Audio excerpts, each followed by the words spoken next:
Good morning बच्चों। कल एक नया चैप्टर त्रिकोणमितीय फलन आपका स्टार्ट किया गया था।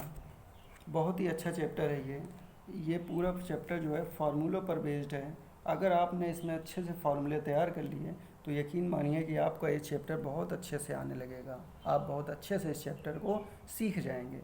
तो कल हमने बहुत ही बेसिक सी चीज़ें कुछ बताई थी, जिसको आज दोबारा रिमाइंड कर दे रहे हैं कि इसमें कौन कौन सी चीज़ इंपॉर्टेंट है जिसे आपको याद रखना चाहिए। सबसे पहले तो कि कोण कोण किसे कहते हैं। ठीक है बच्चों, कोण किसे कहते हैं। इसके बाद में धनात्मक तथा ऋणात्मक कोण क्या होते हैं। ठीक है, इसके बाद त्रिकोणमिति की परिभाषा, त्रिकोणमिति किसे कहते हैं। ये सब बेसिक सी चीज़ें हैं। ये एग्ज़ाम्स के पॉइंट ऑफ व्यू तो नहीं है, लेकिन आपको अगर आती हैं तो इस चैप्टर्स के बारे में आपको अच्छी सी डिटेल, अच्छे से बेसिक्स वगैरह आपको कन्फर्म रहते हैं। अब इसके बाद में आगे आपको एक और बताया था कि जो कोणों का मापन किया जाता है उसके लिए दो पद्धतियां प्रचलित हैं। नंबर एक सष्टिक माप, नंबर दो वृत्तीय माप। तो जब सष्टिक माप के बारे में कल हमने बताया था, कल एक डिग्री की परिभाषा भी आपको बताई गई थी और ये बताया गया था कि 1 डिग्री बराबर 60 मिनट होते हैं। जो ये सिंगल डैश बना हुआ है ये मिनट को प्रदर्शित करता है और 1 मिनट बराबर 60 सेकेंड होते हैं। ये जो डबल डैश बना हुआ है ये सेकेंड को प्रदर्शित करता है। ठीक है बच्चों, तो ये दोनों फार्मूले आपको अच्छे से याद हो जाने चाहिए। ठीक है, अब इसके बाद आगे बढ़ते हैं। तो आगे जो है दूसरी इसकी पद्धति है वृत्तीय माप। तो वृत्तीय माप यानी सर्कुलर मीजर। ठीक है, तो ये ध्यान रखिएगा कि इस पद्धति में कोण मापने की जो इकाई है उसको रेडियन कहते हैं। कोण मापने की इकाई रेडियन है। अब अभी तक जो जितने भी कोण आप लोग प्रयोग करते थे उन सब के मान आप डिग्री में लिखते थे, लेकिन अब आपको यहाँ से आगे की सभी कक्षाओं में कोणों के मानों को डिग्री में नहीं लिखना है, आपको रेडियन में लिखने की प्रैक्टिस डालनी है। तो कैसे लिखना है ये अभी हम आगे बताएंगे। ठीक है बच्चों, तो देखो आगे। तो ये अभी बताया गया कि इस पद्धति में कोण मापने की इकाई क्या है, रेडियन है। ठीक है, अब रेडियन की परिभाषा क्या होती है, तो उसके लिए ये एक चित्र बना हुआ है। एक वृत्त है जिसका केंद्र O है और इसकी त्रिज्या यहाँ पर R है। तो कोई एक किरण है OA, इसकी प्रारंभिक स्थिति है। कुछ समय पश्चात इसकी जो नई स्थिति OB हो जाती है। तो जिसमें A से B तक चले गए जो इसका पथ है वो पथ की लंबाई इसकी त्रिज्या के बराबर है। A से B तक चले गए पथ की लंबाई इसकी त्रिज्या के बराबर है। तो यही परिभाषा है कि जब किसी प्रारंभिक किरण की नई स्थिति परिवर्तित होकर उसके द्वारा चले गए पथ की लंबाई उसकी त्रिज्या के बराबर हो जाती है, तो उस ऐसी स्थिति में उसके द्वारा बनने वाला कोण 1 रेडियन कहलाता है। ठीक है, ये देखिए लिखा हुआ है, किसी वृत्त में त्रिज्या के बराबर लंबाई वाले चाप द्वारा, इसको बच्चों चाप कहते हैं इस पथ की लंबाई को। तो लंबाई वाले चाप द्वारा वृत्त के केंद्र पर अंतरित कोण 1 रेडियन कहलाता है। तो ये 1 रेडियन की परिभाषा है।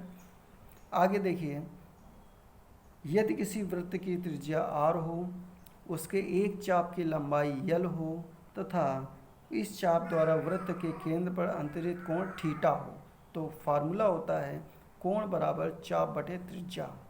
ये बहुत ही इम्पोर्टेंट फार्मूला है, वो इसलिए क्योंकि इसके कुछ सवाल भी आते हैं जिसे आपको हल करने पड़ेंगे और उसको हल करने के लिए इसी सूत्र का प्रयोग आपको करना पड़ेगा। यानी कोण बराबर चाप बटे त्रिज्या। कोण यहाँ पर क्या है, थीटा है। कोण यहाँ पर थीटा, ध्यान रखिएगा थीटा कोण जो है हमेशा यहाँ रेडियन में लिखा जाता है। किस में लिखा जाता है, रेडियन में। ठीक है, अब इसके बाद आपको बताने जा रहे हैं कि रेडियन में कैसे बदलते हैं। तो कोण का मान यहाँ रेडियन में रखा जाता है और चाप जो है, चाप की लंबाई है तो ये यल है, तो लंबाई सेंटीमीटर में या मीटर में जो भी यूनिट में दी जा रही हो, और बटे त्रिज्या, तो त्रिज्या क्या है, R है, ये भी सेंटीमीटर या मीटर में दी जा रही होगी। ठीक है, अब इसके बाद कुछ इम्पोर्टेंट्स इसके लिए जानकारी हैं कि जो 1 डिग्री होता है वो पाई बटे 180 रेडियन के बराबर होता है। 1 डिग्री का मान पाई बटे 180 रेडियन के बराबर होता है। हाँ, अब ये 2 लाइनें तो बहुत ही ज़्यादा इम्पोर्टेंट हैं, क्योंकि यही पूरा बेस है आपको क्वेश्चंस में हल करने के लिए। कि क्या है कि अगर हमें किसी रेडियन वाले मान को अंश में बदलना है, रेडियन वाले मान को अंश में बदलना है, तो हमें 180/π से गुणा करना पड़ेगा, 180/π से गुणा करना पड़ेगा, ठीक है।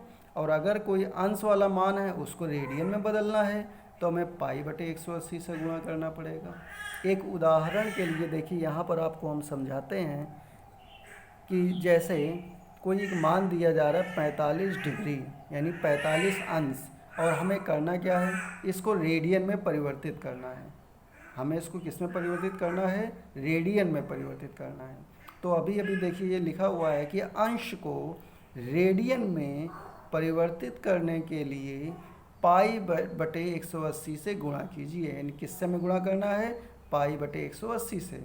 कब करना है, जब हमें किसी अंश वाले मान को रेडियन में परिवर्तित करना होगा। तो यानी देखिए, जब हम 45 डिग्री को रेडियन में परिवर्तित करेंगे तो उसके लिए हम यहाँ π/180 से गुणा कर देंगे। तो अब इसको हल कर लीजिए ज़रा।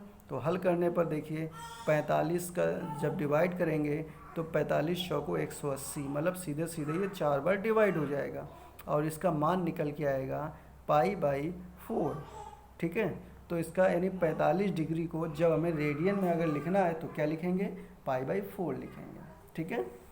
क्या लिखेंगे बच्चों, π/4।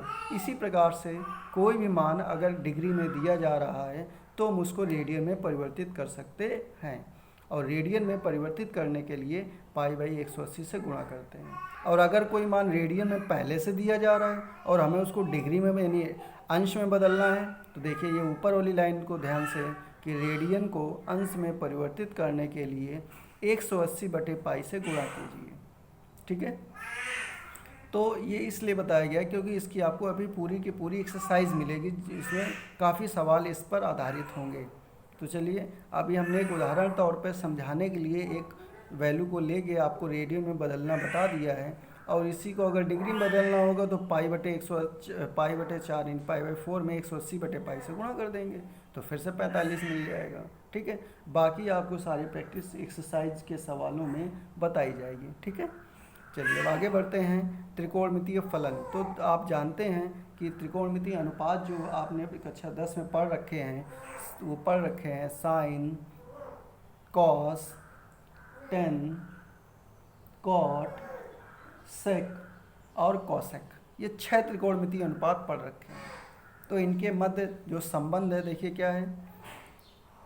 तो एक चीज़ और ध्यान रखिएगा, ये जो 10th के जितने भी मान है वो सब आपको प्रिपेयर होने चाहिए। जैसे साइन थीटा बराबर लंब बटे कर्ण, कॉस थीटा बराबर आधार बटे कर्ण, टेन थीटा बराबर लंब बटे आधार, कॉट थीटा बराबर आधार बटे लंब, सेक थीटा बराबर आधार बटे कर्ण, और इसके बाद में सेक थीटा बराबर कर्ण बटे आधार और कॉसेक थीटा बराबर कर्ण बटे लंब, ठीक है। ये आप लाल बटे कक्का से भी लिख सकते हैं। जो इंग्लिश मीडियम वाले बच्चे हैं वो इसको लंब को परपेंडिकुलर बोलते हैं, कर्ण को हाइपोटेन्यूस बोलते हैं और आधार को बेस बोलते हैं। तो उसके उनके लिए स्लोगन है पाकिस्तान भूखा प्यासा, हिंदुस्तान हरा भरा, ठीक है। उसके आधार पे भी कर सकते हैं। तो ये अपने अपने मतलब कि स्लोगन है जिससे आप उसको फार्मूलों को याद कर सकते हैं। तो चलिए इस आगे बढ़ते हैं। आगे इसमें क्या है कि कॉसेक थीटा बराबर होता है 1/sin थीटा। इसी तरह साइन थीटा बराबर 1/cosec थीटा भी लिख सकते हैं। सेक थीटा बराबर होता है 1/cos थीटा, और इसी तरह कॉस थीटा बराबर 1/sec थीटा भी लिख सकते हैं। और इसके बाद टेन थीटा बराबर होता है साइन थीटा बटे कॉस थीटा, और कॉट थीटा बराबर होता है कॉस थीटा बटे साइन थीटा। इसी में एक फार्मूला और रह गया है, उसको हम यहाँ पर लिख दे रहे हैं कि कॉट थीटा बराबर होता है 1/tan थीटा, कॉट थीटा बराबर होता है 1/tan थीटा, ठीक है। तो ये फार्मूले आपको याद करने हैं। फार्मूला हमने कहा क्या कहा है बच्चों, अभी स्टार्टिंग में बता दिया है कि ये पूरा चैप्टर जो है फार्मूला बेस्ड है, यानी इसमें आपको काफ़ी सारे फार्मूले जो हैं तैयार करने हैं। तो हम बीच बीच में बताते जाएंगे कि जब एक जैसे मिलते जुलते काफ़ी फार्मूले होंगे कि इनमें आपको कैसे समझते हुए उनको तैयार करना है। और एक बात और ध्यान रखिए, फार्मूलों को तैयार करने के लिए कभी उनको रटने की ज़रूरत नहीं पड़ती है, उनको हमेशा लिख लिख के प्रैक्टिस की जाती है। यानी जितने ज़्यादा बार आप फार्मूले को लिखेंगे उतने ही कम बार आपको उसको याद करना पड़ेगा, मतलब आसानी से आपके माइंड में सेट होते चले जाएंगे। आप किसी एक फार्मूले को 5 बार लिख के देख लीजिए, छठी बार आपको देखना नहीं पड़ेगा लिखने के लिए, आप बिना देखे ही उसको लिख लेंगे, यानी आपके माइंड में वो फार्मूला सेट हो जाएगा। ठीक है बच्चों, चलिए तो इतना आप तैयार करिए, इसके बाद कल आगे अगली की क्लास में इसको जो भी बाकी के फार्मूले हैं वो आपको बताए जाएंगे। धन्यवाद।